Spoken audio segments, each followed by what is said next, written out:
Bonjour, cette capsule vidéo présente deux exemples de dérivation de fonctions impliquant la puissance réelle d'une fonction. Commençons par un bref rappel de la formule qu'on va utiliser. Donc, supposons qu'on a une fonction qui est une fonction composée impliquant une fonction g de x élevée à un exposant r. Donc, on a une fonction qui est une puissance réelle d'une fonction g de x. On va appeler cette fonction-là h de x. Si on veut dériver h de x, autrement dit trouver h' de x, on va d'abord utiliser la règle de la puissance. Donc, soit prendre r multiplié par la fonction inchangée et diminuer de 1, soustraire 1 à l'exposant de départ. Et ensuite, on va appliquer la règle de la dérivation en chaîne et multiplier par g' de x. Alors, cette formule-là fonctionne pour tout exposant réel r. On va y aller avec un premier exemple où on va dériver la racine cubique de 6x2 moins 3x plus 11. Donc, pour pouvoir appliquer la formule en question, on va d'abord réécrire la fonction sous la forme d'un exposant. Une racine cubique, c'est équivalent à un exposant fractionnaire, exposant 1 tiers, plus précisément. Alors ça, c'est 6x2 moins 3x plus 11 exposant 1 tiers. Donc une fois qu'on a fait cette modification-là, on peut commencer le processus de dérivation. Donc, on a à faire une fonction composée, la fonction 6x2 moins 3x plus 11 exposant un tiers. On va d'abord s'occuper de la fonction englobante, soit l'exposant un tiers, en appliquant la règle de la dérivée d'une puissance. Donc, ça va donner un tiers fois la fonction inchangée 6x2 moins 3x plus 11. Et qu'est-ce qui va se passer avec notre exposant un tiers? On va lui soustraire 1. 1 tiers moins 1, c'est 1 tiers moins 3 tiers. Autrement dit, moins 2 tiers. Et ensuite, application de la règle de dérivation en chaîne fois la dérivée de 6x2 moins 3x plus 11. Alors, c'est cette dérivée-là que je vais faire à l'instant. Donc, je réécris la partie initiale. 1 tiers fois 6x2 moins 3x plus 11 exposant 2 tiers. Pour l'instant, je laisse ça inchangé. Donc, moins 2 tiers fois la dérivée de 6x2 moins 3x plus 11. Autrement dit, fois 12x moins 3. La dérivée elle est terminée, mais je pourrais l'écrire sous une forme simplifiée. La première chose, c'est que je vais vouloir gérer mon exposant négatif pour avoir uniquement des exposants positifs. Alors, lorsqu'on a affaire à un exposant négatif ici, ça signifie que la puissance, elle va descendre au dénominateur. Autrement dit, elle va venir rejoindre le 3 de notre coefficient 1 tiers. Alors, je commence par me créer une plus longue barre de fractions.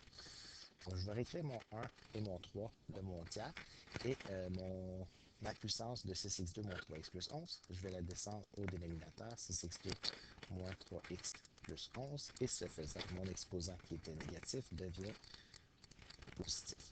Ensuite, le tout était multiplié par 12x moins 3, fait que je vais tout simplement l'écrire au numérateur, donc 12x moins 3. Je peux encore simplifier ma fraction en constatant que mon numérateur se factorise. On peut mettre en évidence le facteur 3. Donc ça donne 3 fois 4x moins 1 sur, je réécris mon dénominateur, 3 fois 6x2 moins 3x plus 11 à la 2 tiers. Et je constate que je peux simplifier un facteur 3 au numérateur et au dénominateur.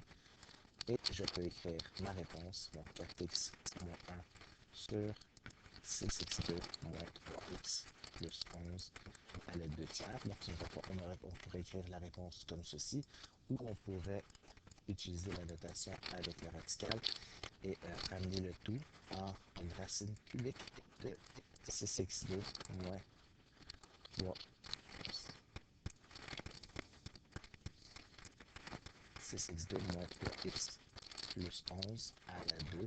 Donc, un exposant 2 tiers, c'est une racine cubique d'une puissance 2. Alors, ce sont deux façons différentes d'écrire notre réponse de notre fonction dérivée. Alors, passons à un deuxième exemple.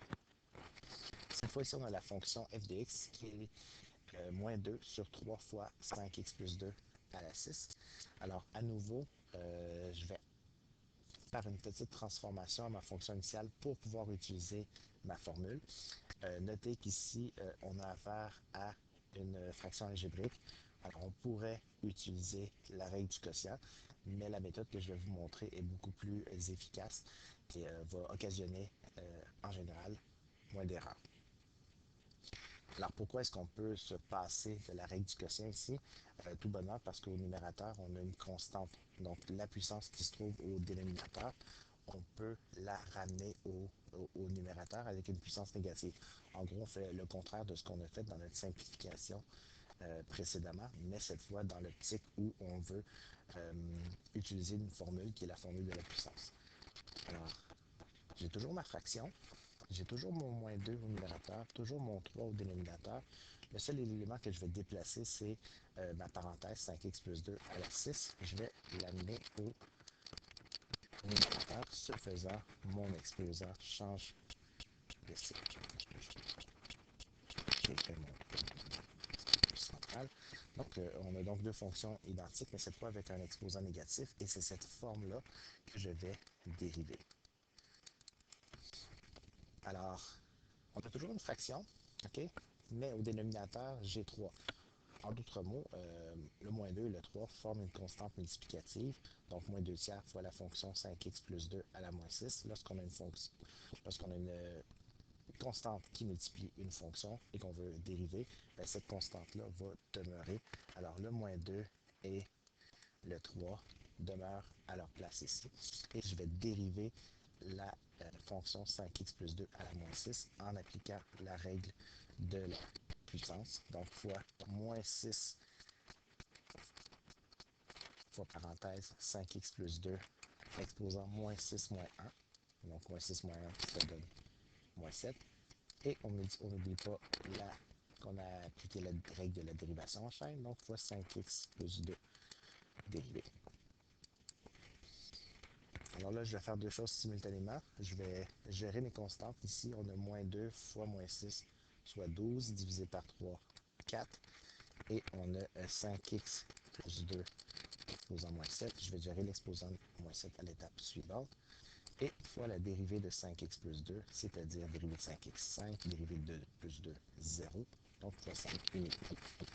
Alors, ma dérivée elle est terminée. Il ne reste plus qu'à simplifier. Alors, deux choses.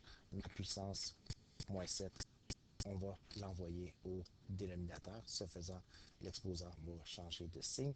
Et le 4 et le 5, on va les multiplier ensemble.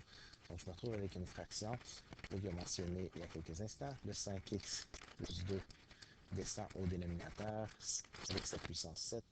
Elle est maintenant positive. Et le 4 et le 5 se multiplient ensemble pour former le nombre 20. Donc, ma réponse, 20 sur 5x plus 2 à la 7. Merci.